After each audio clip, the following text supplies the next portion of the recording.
아멘. 한번 합시다. 아멘. 네. 3일 동안 평안하셨습니까?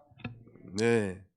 오늘은 우리가 익히 잘 아는 누가복음 15장 11절로 32절 말씀을 통해서 아들을 기다리는 아버지, Father waiting for son, 아들을 기다리는 아버지, 우리가 잘 아는 소위 돌아온 탕자 혹은 탕자의 귀한 이렇게 잘 알려져 있는데, 오늘은 제목을 아들을 기다리는 아버지, 이런 제목으로 말씀을 선포하고 함께 은혜 받고자 합니다. 유대 종교 지도자들이 예수님께서 이 세리와 죄인들과 함께 사귀는 것과 또 그들과 함께 음식을 먹는 것을 보고 비난하자 예수님께서 세 가지의 비유를 듭니다. 그 첫 번째가 바로 이른 양의 비유고요. 그 다음에 두 번째가 이른 드라크마의 비유, 마지막 세 번째가 바로 이 잃은 아들의 비유, 이 세 가지의 비유를 한 것인데요. 말하자면 우리 아버지는 바로 잃은 양을 찾아, 즉 잃은 자를 찾아 잔치를 배설하시고 기뻐하시는 하나님이시란 말. 결론부터 말씀드린다면 바로 이 세리와 죄인들과 같은 죄 많은 인생들을 찾아 저들이 정말 그 위대한 구원에 참여하고 함께 기뻐하시는 아버지, 그럼에도 불구하고 전혀 기쁨이 없는 이 바리새인과 서기관들은 도리어 예수님이 그 죄인들과 함께 먹고 마시고 사귀는 것을 보고 이 정죄했던 것을 비난하면서 바로 예수님이 땅에 진정으로 오신 목적이 무엇인지를 우리에게 교훈해 주고 있는 것입니다. 자, 누가 이런 자일까? 이렇다고 하는 것은 전에 소유하고 있었다는 것을 전제하고 있는 것이죠. 그런 말에서 잃어버렸다고 하는 건 우리 성도의 관점에서 본다면 택한 백성이긴 하나 아직 믿지 않는 자, 지금 믿지는 않지만 하나님의 택함을 받은 자, 다 이런 자예요. 우리가 예수님이 찾으신 것처럼 우리도 부지런히 전도와 선교를 통하여 찾아야 된다는 것. 또 예수 믿다가 타락한 자, 다 이런 자라고 할 수 있습니다. 또 예수님을 믿고 교회 잘 다니다가 하나님과 하나님의 말씀을 떠나 있는 자, 이런 분들도 이런 자에 해당된다고 할 수 있지 않겠어요? 우리 조희선 사모님이 전도 부지런히 하시는데 매일 이번에 그 권향숙 집사님을 발견하셨더구만 보니까. 그래서 이제 우리 교회 2번 나오셨고 아마 다음 주쯤에는 소개하려고 하는데, 전화를 했더니 본인은 서리 집사를 받은 바가 있고 한 10년 동안 교회를 나가지 않고 방황했다고 합니다. 그러다가 이제 우리 조희선 사모님이 전도하면서 만나신 것 같아요. 교회 나오는 거예요. 그러니까 그것도 일종의 잃어버린 자를 찾은 거예요. 예수 믿다가 말하자면 교회를 떠나 있는 자. 요새는 특별히 이런 사람들 외에 이 생고구마가 다시 돌아오기란 여간 어려운 그런 시대 아니겠습니까?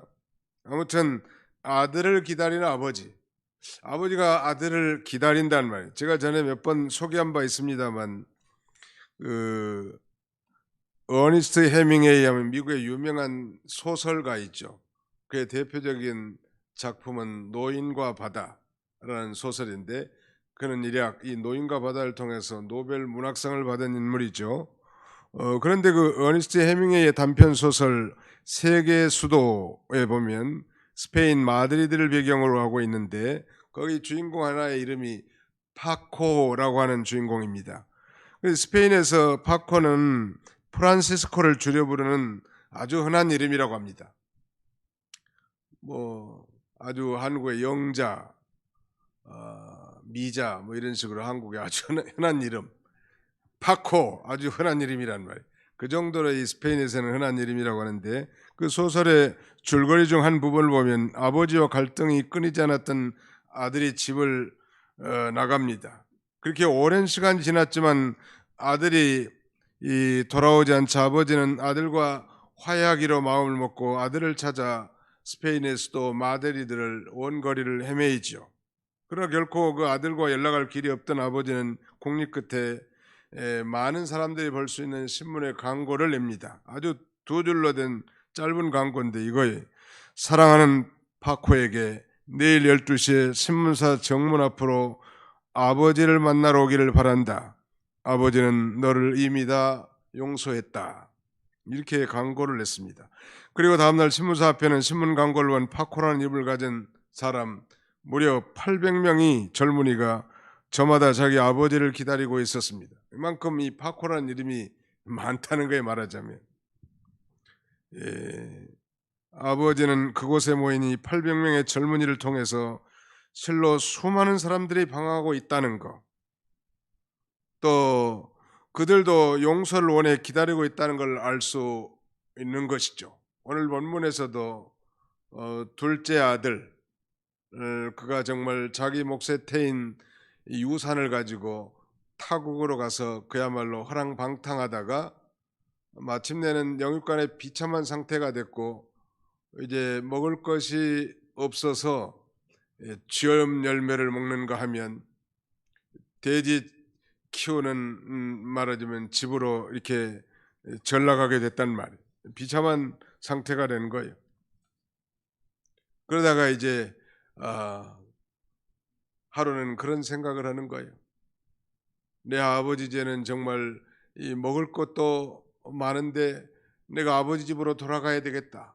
이제부터는 내가 아들이 아니라 품꾼의 하나로 인정받아도 좋다 하면서 그렇게 이제 깨닫게 되고 나가는 것입니다. 왜 그럼 아버지 품을 떠났을까? 아버지의 간섭을 받는 게 싫고 그야말로 자기 마음대로 살고 싶었던 거죠. 근데 참 놀라운 사실은 아버지가 아들의 결과가 어떻게 될 줄 본연이 다 알면서도 아들의 분깃을 나눠주면서 그 소원대로 하게 합니다. 그러나 뭐 며칠이 못 돼서 그 재산을 다 탕진하게 된 것이죠. 아버지의 간섭을 받지 않고 자기 마음대로 인생을 엔조이하고 싶은 이 둘째 아들. 그래서 마침내는 그야말로 비참하게 되고 그 지방에 오늘 본문에 보면 큰 흉년이 들어서 돼지를 치는 신세가 됐다고 했습니다. 그 흉년은 누가 보냈을까요? 하나님이 보내시지 않았겠어요? 하나님께서 우리가 지난 주일에 살펴봤지만 성전 재건을 미룬 유다 백성들을 향해서 한재를 베풀었다고 그렇게 기록하고 있지 않습니까? 하나님께서 그 땅에 흉년이 들게 해서 이제 그야말로 돼지치는 신세가 된 거예요. 사실 유대인들에게 이 돼지라는 건 그야말로 어울리지 않는 거예요. 왜냐하면 그들은 돼지고기 자체도 먹지 않아요. 율법의 레위기 11장에 보면 이 쪽발은 갈라졌으나 돼지가 되새김질하지 않는 소위 부정한 짐승, 깨끗하지 못한 짐승으로 분류되어 있기 때문에 돼지고기도 먹지도 않고 돼지를 치는 것, 기르는 것도 터부시하고 꺼리끼는 그런 사람들인데 거기 가서 돼지 치는 신세가 됐으니 얼마나 비참하게 됐냔 말이에요. 또 지엄열매도 마찬가지. 전에 성지순례 가서 모세의 묘라고 하는데 느보산에 올라가 보니까 이것이 지엄열매라고 하는데 잘 모르겠어요. 아무튼 이 나무는 구루 콩나무, 캐럽 초리라고 하는데 아주 가축의 사료로 사용될 뿐 이 사람들이 아주 흉년 들어서 먹을 것이 없을 때나 겨우 먹을 정도지 이 사람들이 보통은 먹지 않는 그런 음식이란 말. 이거 보면 이 탕자가 처한 극한 상황은 사람들이 하나님을 떠나 세상 향락을 쫓아 사는 삶의 이 극한 그 영육간의 비참함과 빈곤함이 아니 허무함이 어떠한지를 말씀하고 있습니다. 왜 떠났겠습니까? 하나님을 떠나면 하나님의 말씀을 떠나면 더 자유롭고 더 행복한 결과를 바라봤겠지만 그러나 그 결과는 영육간의 곤핍함과 그 다음에 엄청난 그 빈곤함이 그를 엄습하게 됐고 그래서 정말 유대인들이 꺼리는 그 돼지를 키우는 돼지 먹이는 그런 우리에서 지업 열매나 먹는 그런 신세로 전락하게 된 것입니다. 오늘날도 마찬가지죠. 우리는 예수 그리스도를 통해서 하나님의 자녀, 하나님의 아들들이 됐단 말이에요. 그러므로 우리가 하나님과 올바른 관계 속에서 늘 살 때 우리는 천국의 신령한 양식을 먹고 인생에 정말 참된 행복을 누리면서 사는데, 가끔 마귀가 우리를 속삭이는 거예요. 여러 가지로 말이죠. 세상을 향하게 만들고 물질을 향하게 만들고 그 다음에는 쾌락을 향하게 만든다는 말. 그러면 마치 더 큰 행복이 기다리고 있는 것처럼. 그건 다 거짓의 속삭임이란 말이에요. 그리고 그 결과는 비참한 거예요. 아니 마침내 이제 탕자가 얼마 못 가서 이렇게 비참한 가운데 빠진 다음에 아버지의 집이 생각나는 거예요. 그러니까 양 100마리 가운데 한 마리를 잃어버렸을 때는 직접 99마리를 우리에 두고 찾아갔는데, 그 다음에는 이런 10개로 된 드라크마 목걸이 중에 하나를 잃어버렸을 때는 부지런히 쓸고 닦으면서 찾지 않았습니까? 근데 이 사람 인생을 찾는 데는 하나님께서 그 마음을 감동시켜서 하나님께로 돌아오게 하신단 말. 이게 하나님이 찾는 방법이요. 그래서 요한계시록 3장 20절에는 그렇게 말씀하시죠. 볼지어다 내가 문 밖에 서서 두드리노니 누구든지 내 음성을 듣고 문을 열면 내가 그에게로 들어가 그와 더불어 먹고 그는 나와 더불어 먹으리라. 문 밖에 서서 두드린단 말. 어떻게 두드릴까? 이 돌아온 탕자 두 번째 아들 같은 경우는 극한 환난과 비참함을 통해서 성령의 감동함, 우리식으로 말하면 성령의 감동함을 주시고 회개하고 하나님께로 돌아가고자 하는 마음을 주신 것입니다. 설교를 통해서, 아니 전도를 통해서, 경건한 거룩한 서적들을 통해서, 아니 신앙의 경건한 선배들을 통하여 하나님은 오늘도 우리를 부르시고 돌아오기를 기뻐하신단 말. 부지런히 아버지께서 아들을 그렇게 찾으시는 거죠. 얼마나 우리 그런 얘기 전에 들은 바 있죠. 자세히는 잘 모르겠으나 아무튼 이 부모와 자식 간의 갈등이 있어가지고 자녀가 객지에 나가서 이제 사는데 부모는 후회하죠. 자식과 부모가 싸우면 부모가 다 지는 것은 그건 인지상정 아니요? 자식도 이제 부모에게 돌아올 그런 마음을 가지고 이제 편지를 쓴 거예요. 나를 부모님이 용서해 주셨다고 하면 동네 동구바가에 있는 무슨 사과나무에 노란 흰 천인지 노란 천인지 걸어달라고, 하나만 걸어달라고. 그리고 있고 부모가 자기를 용서했는지 이제 버스를 타고 시골에 자기 동네를 향합니다. 동네가 가기 전에 막 동구박을 도는데 사과나무에 노란 천 하나만이 아니라 온 사과나무에 노란 천이 걸려 있었던 거죠. 그 부모가 자식을 기다리는 마음인데, 혹시라도 버스를 타고 내 새끼가 천 하나만 걸어놓으면 모르고 지나갈까 봐. 그 부모의 심정은 바로 그거란 말. 마치 아들을 기다리는 아버지처럼 우리 하나님께서는 그렇게 우리를 인격적으로 대우하시기 때문에 강요하지 않죠. 우리를 인격적 존재로 인정하시고 대우하시고 또 인격적으로 하나님 앞에 돌아와서 공경받기를 원하시는 하나님이십니다. 그 부모는 자식을 얼마나 사랑했을까요? 자, 오늘 20절을 같이 한번 읽어봅시다. 20절 같이 한번 읽어보겠습니다. 20절 시작. 이에 일어나서 아버지께로 돌아가니라. 아직도 거리가 먼데 아버지가 그를 보고 측은히 여겨 달려가 목을 안고 입을 맞추니. 이 죄인을 향한 아버지의 사랑이 어떤 걸 여기서 우리가 짐작할 수 있는데, 거기 보면 아직도 거리가 먼데 아버지가 그를 보고 그랬습니다. 이 서로 간의 이 거리가 먼데도 불구하고 아버지가 아들을 알아봤다는 것은 그 하나님께서 이 간절한 마음으로 매일같이 이 자기 백성들 죄인이 회개하고 돌아오기를 고대하고 계신 거란 말. 옛날 성경에는 뭐 상거가 먼데 그런 말, 떨어진 거리가 뭐라도 행색이 영락없이 자기 새끼인지 왜 모르겠냐는 말. 그 다음에 또 한 가지는 연로한 사람이 아랫사람을 보는 앞에서 그 뛰는 것은 품위가 없는 것으로 유대 관습적인 일인데, 그럼에도 불구하고 아버지가 달려갑니다. 거기 20절 중반절에 보면 측은히 여겨 달려가 그랬죠. 이 죄인이 하나님께서 돌아올 때, 하나님께서 얼마나 기뻐하신가를 역력히 보여주는 것입니다.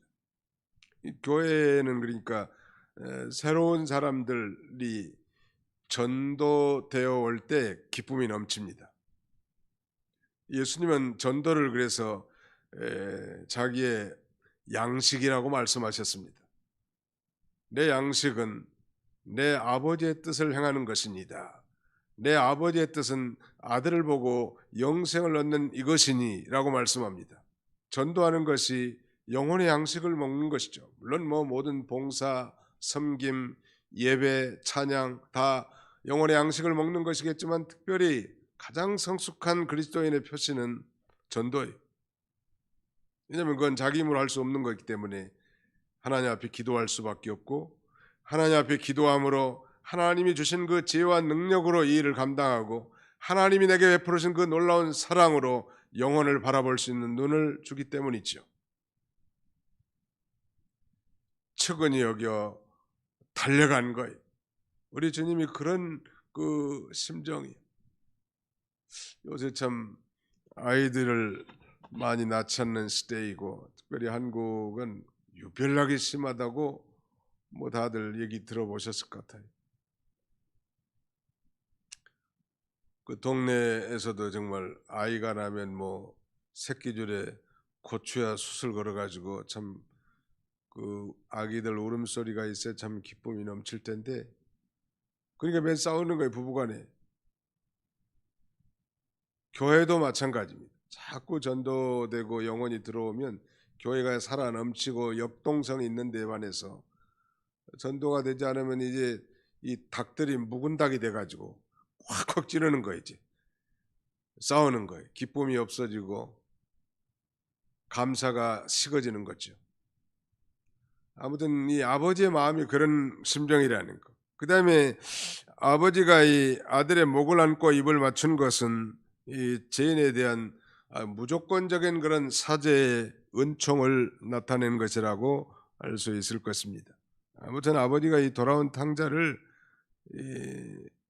엄청 사랑하는 거예요. 이 탕자의 비유의 핵심은 사실 자기 욕심을 채우기 위해서 자기 사악한 심정으로 의도적으로 아버지를 떠난 자라 할지라도 돌아오면 그를 용서하시고 기쁘게 맞으신다는 사실을 가르쳐 주는 것인데, 모든 죄를 용서해 주시고 자녀로 인정을 해 주시고 기쁨으로 맞이해 주십니다. 자, 돌아온 탕자에 대해서 아버지가 어떻게 하는가 볼까요? 22절로 23절 한번 같이 읽어봅시다. 22절로 23절 시작. 아버지는 종들에게 이르되 제일 좋은 옷을 내어다가 입히고 손에 가락지를 끼우고 발에 신을 신기라. 그리고 살찐 송아지를 끌어다가 잡으라. 우리가 먹고 즐기자. 이성적으로 따진다면 참 못된 놈, 혼을 내야 마땅할 건데 맨날 며칠 굶기고 말이죠. 근데 우리 하나님 아버지는 그러신 분이 아니에요. 아무리 큰 죄를 범했다 할지라도, 못된 짓을 했다 할지라도 진정으로 회개하고 돌아오면 다 아들로 인정해 주시고 좋은 옷을 입혀주시고 인장 반지를 끼워주시고 살찐 소를 잡아 먹이는 것처럼 잔치를 배설한단 말. 자, 오늘도 죄인이 예수 그리스도를 영접하면 칭의의 예복을 입혀주십니다. 더러운 우리의 누더기를 다 벗어 제끼시고 이 의의 예복을 우리에게 입혀주시는 거예요. 뿐만 아니라 손에 반지를 끼워준다는 건 그 인장관지인데, 이 영접하는 자 곧 그 이름을 믿는 자들에게는 하나님의 자녀가 되는 권세를 주셨다고 했는데, 바로 하나님의 자녀로 대해주는 거예요. 더 이상 노예나 종으로 인정한 게 아니라 자녀로 대우해 준다는 거예요. 뿐만 아니라 발에 신을 신겠다. 옛날에는 그 종들은 신을 벗고 댕겼다고 하는데, 종이나 노예가 아니라 이제 자유인이 되었다는 거예요. 그리고 살찐 송아지를 잡아 즐기는 것처럼 구원의 기쁨과 즐거움 속에서 살게 하는 거예요. 이게 이제 우리 이미 구원받은 성도들의 삶이어야 합니다.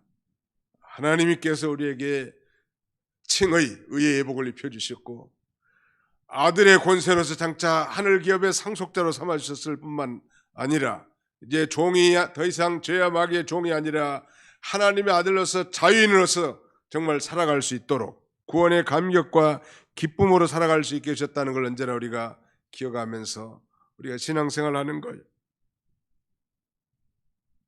그런데 이제 놀라운 대반전은 맏아들과 아버지의 관계예요. 그러니까 첫째 아들, 둘째 아들, 작은 아들과 아버지의 관계에 대해서 이렇게 먼저 말씀하시고, 두 번째는 이례적으로 이 맏아들의 그 냉혹한 태도를 다루고 있습니다.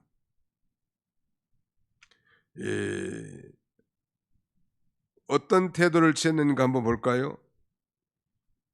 28절, 그가 노하여 들어가고자 하지 아니하거늘 아버지가 나와서 고난데 아버지께 대답하 이르되 내가 여러 해 아버지를 섬겨 명을 어김이 없거늘 내게는 염소 새끼라도 주어 나와 내 벗으로 즐기게 하신 일이 없더니 아버지의 살림을 창녀들과 함께 삼켜버린 이 아들이 돌아오매 이를 위하여 살찐 송아지를 잡으셨나이다.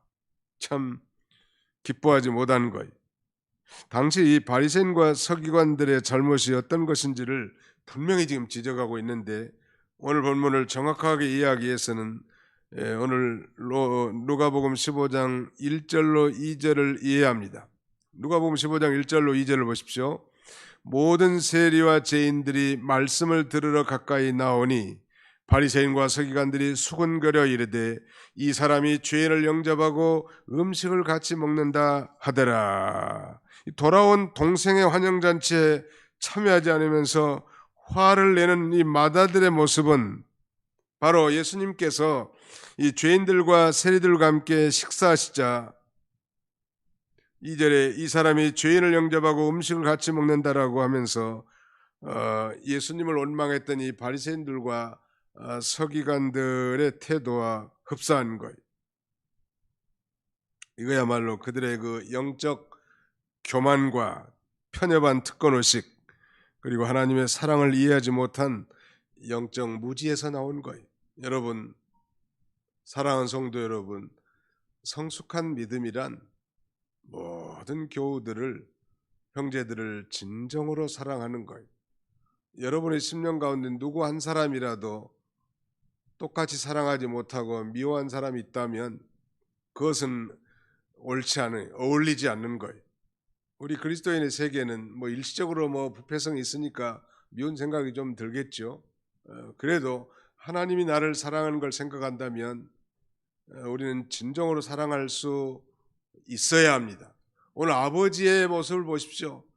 그 아버지 유산 갖다가 다 이 창녀들과 허랑방탕하면서 소비해버린 그를 그저 돌아온 것만 해도 감사하고 기뻐하며 잔치해주고 말이죠.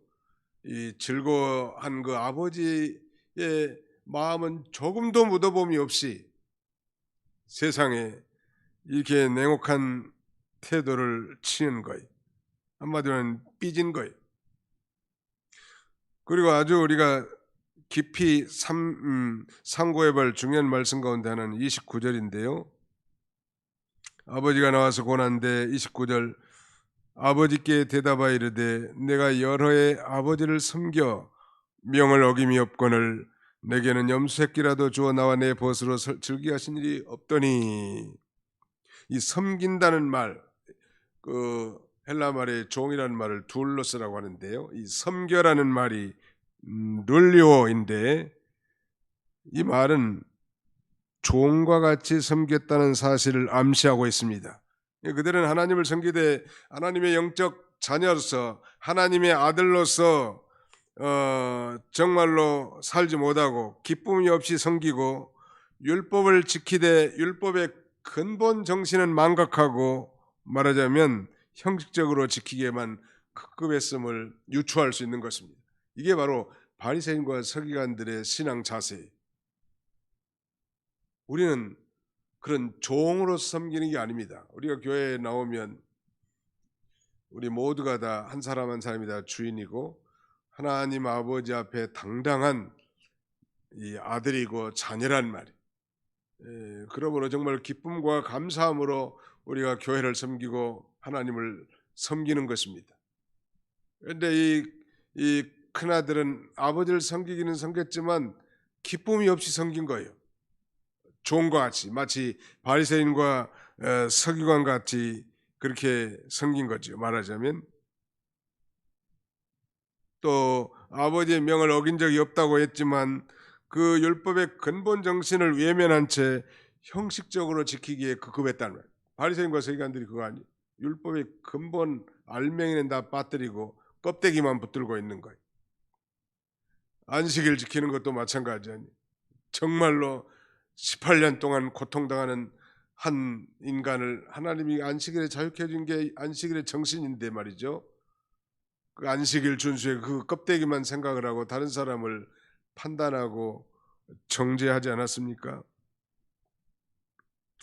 또 자기 동생이라고 말하지 않고 이 아들이라고 말합니다. 30절에 아버지의 살림을 창녀들과 함께 삼켜버린 이 아들이 돌아오매.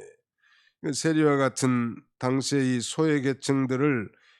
소외계층들이 죄인이라고 이렇게 호칭된 것처럼 형제에 대한 그의 사랑이 없는 거예요. 이 목회를 해보니까 이 목회자가 되니까 본능적으로 어떤 마음이 드는가 하면 부모 심정이 됩니다. 이건 누가 가르쳐준 것도 아니고 배운 것도 아니지만 목회자로서 목회를 하다 보니까 담임 목회자는 특별히 부모와 같은 그런 마음이 들어요. 부모는 10손가락 깨물어서 안 아픈 자녀가 안 아픈 손가락이 없는 것처럼 모두를 다 사랑하게 되는데 놀라운 사실은 형제들끼리는 서로 미워하고 시기하고 질투하고 온전히 부모 같은 그런 마음을 갖지 못한 걸 많이 보죠. 그런데 그 중에 만약에 자녀들이 말이죠, 부모의 마음을 품고 정말 형제들을 진정으로 사랑하고 위해주고 격려해주고 위로해주고 함께 이렇게 나간다면 그 부모 마음이 얼마나 흐뭇하겠냐는 말. 근데 참 부모의 마음과 자식들 간의 형제들 간의 마음은 그렇게 다르더라고.